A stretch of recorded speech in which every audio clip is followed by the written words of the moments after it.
दोस्तों, दुनिया के सबसे बिगेस्ट इन्वेस्टर वॉरेन बफेट ने मनी मैनेजमेंट पर एक बहुत ही गोल्डन रूल बताया है। वो कहते हैं कि the first rule of investment is don't lose money and the rule number second is never forget the rule number first. यानी कि इन्वेस्टमेंट हो या मनी मैनेजमेंट, हमें किसी भी हालत में अपने पैसे को बर्बाद नहीं करना चाहिए। लेकिन आज का यूथ तो शो ऑफ करने में, दूसरों पर अपना इंप्रेशन जमाने के लिए अपनी लिमिट से बियॉन्ड जाकर खर्चा कर रहा है, जिसके चलते इंडियन यूथ आज कर्ज के एक ऐसे दलदल में फंसता चला जा रहा है जहां से निकलना बहुत मुश्किल है। इसलिए आज के इस वीडियो में हम 7 ऐसी फाइनेंशियल मिस्टेक्स के बारे में विस्तार से जानेंगे जो आपके पैसे को बहुत बुरी तरीके से बर्बाद कर रही हैं, जिस वजह से आप अनजाने में ही सही लेकिन अपनी लाइफ को एक ऐसे गहरे कुएं में लेकर जा रहे हैं जहां से वापस निकल पाना आपके लिए लगभग असंभव हो जाएगा यदि समय रहते आपने इसमें सुधार नहीं किया तो चलिए वीडियो शुरू करते हैं। हमारी सबसे पहली मिस्टेक है बाइंग ब्रांडेड थिंग्स। कुछ रिपोर्ट्स और डेटा के अकॉर्डिंग इंडिया अब one of the most brand conscious countries की लिस्ट में आने लगा है। आजकल के लोगों को ऐसा लगने लगा है कि ब्रांडेड प्रोडक्ट्स और महंगे आइटम्स को कैरी करने से हम समाज में अमीर दिखेंगे। इन शॉर्ट, आज के लोगों को सच में अमीर बनने में कोई इंटरेस्ट नहीं है, बल्कि उन्हें दुनिया के सामने अमीर दिखने में ज्यादा इंटरेस्ट है। आजकल आपको समाज में कई ऐसे लोग बहुत आसानी से मिल जाएंगे जो 1-1 लाख का महंगा फोन लेकर, महंगे ब्रांडेड कपड़े पहनकर हर रोज उस जॉब पर जा रहे हैं जहां का एनुअल पैकेज मात्र 4 लाख रुपए है। तो अब आप ही सोचिए और बताइए, क्या वो सच में अमीर हो गए?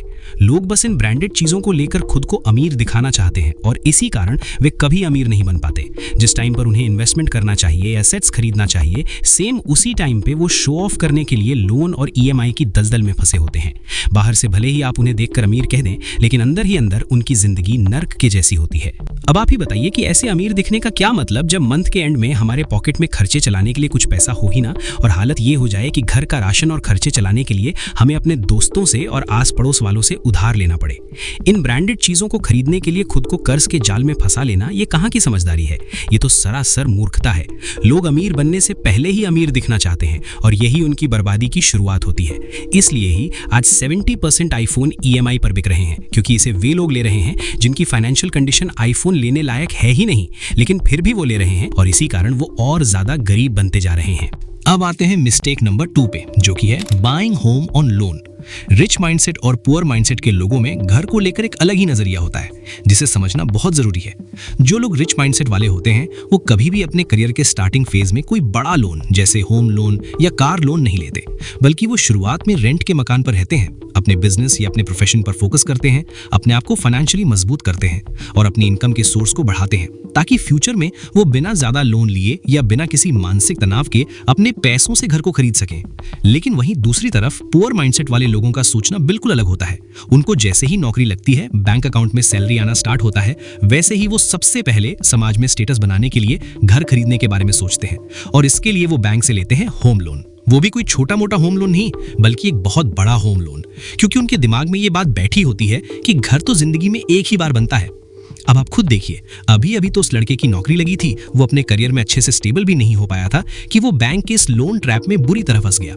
अब इस बड़े लोन की ईएमआई को हर महीने भरते भरते उसकी पूरी जिंदगी बीत जाएगी और वो कोई नई अपॉर्चुनिटी को यूज नहीं कर पाएगा। और इस ईएमआई के प्रेशर की वजह से वो लाइफ में ना तो नौकरी बदल पाएगा, ना ही कोई इन्वेस्टमेंट कर पाएगा और ना ही कभी किसी नए बिजनेस या नई चीजों के बारे में सोच पाएगा। और मान लीजिए कि कल को कोई इमरजेंसी आ गई तो उसके पास ना तो कोई इमरजेंसी फंड होगा और ना ही उसकी उतनी सेविंग्स होगी, क्योंकि उसकी सैलरी का एक बड़ा हिस्सा तो हर महीने ईएमआई भरने में चला जाता है। अब आते हैं मिस्टेक नंबर 3 पे, जो कि है buying a brand new car. चलो, घर का तो फिर भी ठीक है, क्योंकि इसके थ्रू आप प्रॉपर्टी में इन्वेस्ट कर रहे हो, जो कि आपकी रिटायरमेंट पर काम आएगा और उसकी वैल्यू समय के साथ बढ़ेगी।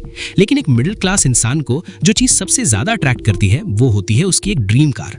अब देखो, मैं आपको यहाँ पर एक बहुत ही इंपॉर्टेंट चीज बताता हूँ जिसे आपको ध्यान से सुनना चाहिए। वॉरेन बफेट की टोटल नेटवर्थ आज $13.2 बिलियन से भी ज्यादा है।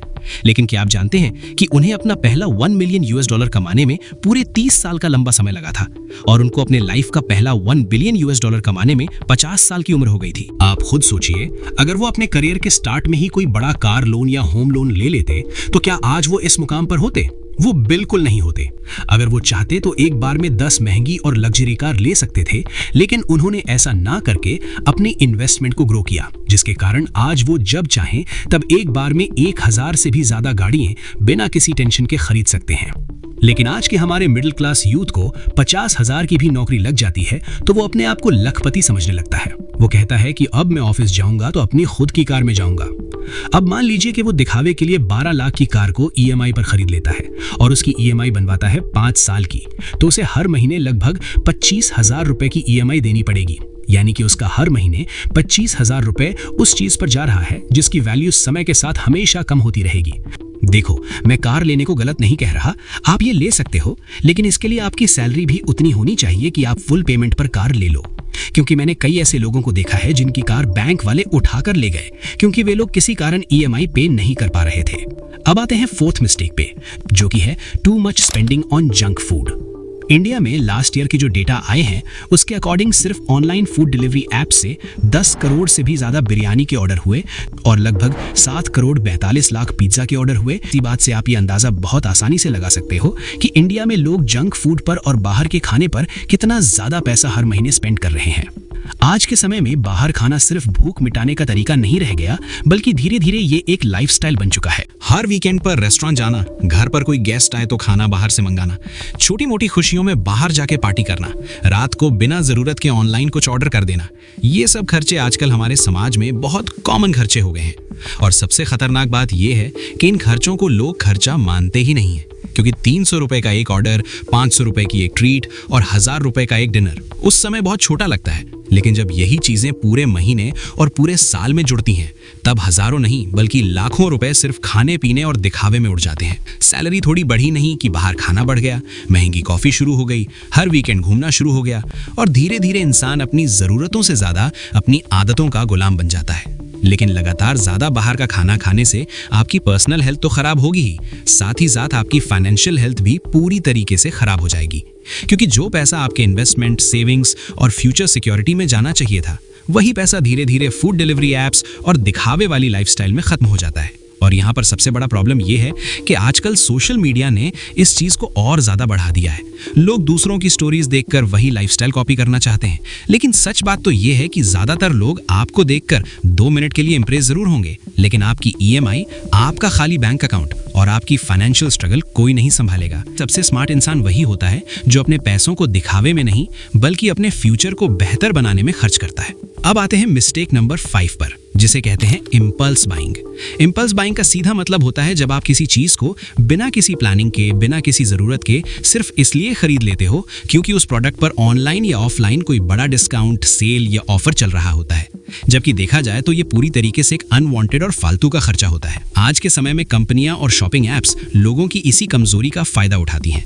आपके फोन पर बार बार नोटिफिकेशंस आते हैं, last day offer, flash sale, 90% discount सिर्फ आज के लिए, और इन शब्दों को देखकर लोगों को ऐसा लगता है कि अगर उन्होंने अभी खरीदारी नहीं की तो शायद वो कोई बहुत बड़ा मौका मिस कर देंगे। लेकिन असली सवाल ये है कि क्या डिस्काउंट देखकर खरीदी गई हर चीज सच में जरूरी होती है? बिल्कुल नहीं। आप शॉपिंग मॉल्स में या ऑनलाइन ऐप्स पर बाय 1 गेट 1 फ्री का टैग देखकर वो चीजें भी उठा लाते हो जिसकी आपके घर में कोई जरूरत ही नहीं होती। कई बार लोग सिर्फ इसलिए नया फोन खरीद लेते हैं क्योंकि एक्सचेंज ऑफर चल रहा होता है, जबकि उनका पुराना फोन अभी भी सही तरीके से काम कर रहा होता है। कुछ लोग हर सेल में कपड़े खरीदते रहते हैं, लेकिन उनकी आधी अलमारी ऐसे कपड़ों से भरी होती है जिन्हें उन्होंने महीनों से पहना तक नहीं होता। और सबसे मजेदार बात यह है कि लोग हजारों रुपए खर्च करने के बाद खुद को यह समझाते हैं कि उन्होंने पैसे बचाए हैं, सिर्फ इसलिए क्योंकि उन्हें डिस्काउंट मिल गया। जबकि सच तो यह है कि अगर जरूरत ही नहीं थी तो वो पैसा बचा नहीं बल्कि बर्बाद हुआ है। वॉरेन बफेट कहते हैं कि if you buy things you do not need, soon you will have to sell things you need. इसका मतलब यह है कि अगर आप आज उन चीजों पर अपना पैसा खर्च करोगे जिसकी आपको कोई जरूरत नहीं है, तो बहुत जल्द आपकी लाइफ में ऐसा दिन भी आएगा जब आपको अपनी वो चीजें बेचनी पड़ेंगी जिसकी आपको बहुत ज्यादा जरूरत है। इसलिए अगली बार जब भी आपको कोई बड़ा डिस्काउंट, लिमिटेड टाइम ऑफर या फ्लैश सेल दिखाई दे, तो खरीदने से पहले खुद से सिर्फ एक सवाल पूछिए, क्या मुझे सच में इसकी जरूरत है या मैं सिर्फ ऑफर देखकर एक्साइटेड हो रहा हूं? अब आते हैं हमारी मिस्टेक नंबर 7 पे, जो कि इन सभी समस्याओं की जड़ है और इसका एक अल्टीमेट सोल्यूशन भी है, क्योंकि अगर आप इस एक चीज को समझ लेते हो तो आपकी बाकी की सारी मिस्टेक्स अपने आप सही हो जाएंगी। इसका नाम है नो इन्वेस्टमेंट और नो सेविंग, ये आज के समय में सबसे बड़ा मिस्टेक है जिसे मेजॉरिटी ऑफ इंडियन यूथ कर रहे हैं। आप इस बात को अपने दिमाग में अच्छी तरह से बिठा लो कि बिना इन्वेस्टमेंट किए लाइफ में अमीर बनना और फाइनेंशियली फ्री होना बहुत मुश्किल है। मैंने इसे हर प्रॉब्लम का सलूशन इसलिए कहा क्योंकि अगर आप अपनी सैलरी आते ही सबसे पहले अपने पैसे को सेव करके उसे सही जगह इन्वेस्ट कर दोगे तो आपके पास बैंक अकाउंट में फालतू पैसे बचेंगे ही नहीं कि आप उसे ब्रांडेड चीजों पर या फालतू के जंक फूड पर खर्च करो, क्योंकि ये आपको जबरदस्ती डिसिप्लिन में लाएगा और साथ ही साथ ये आपको फ्यूचर में अमीर बनने में भी बहुत हेल्प करेगा। तो दोस्तों, अगर आपको पैसे से पैसा कमाना सीखना है और जानना है कि कैसे कोई मिडिल क्लास व्यक्ति कम सैलरी में भी करोड़पति बना सकता है सिप के थ्रू, तो आप मेरी राइट वाली वीडियो पर क्लिक करें। इसमें मैंने एक 5 ईयर इन्वेस्टमेंट प्लान बताया है जिसे अगर आप फॉलो करोगे तो आप बहुत कम इन्वेस्टमेंट में भी करोड़पति बन सकते हो।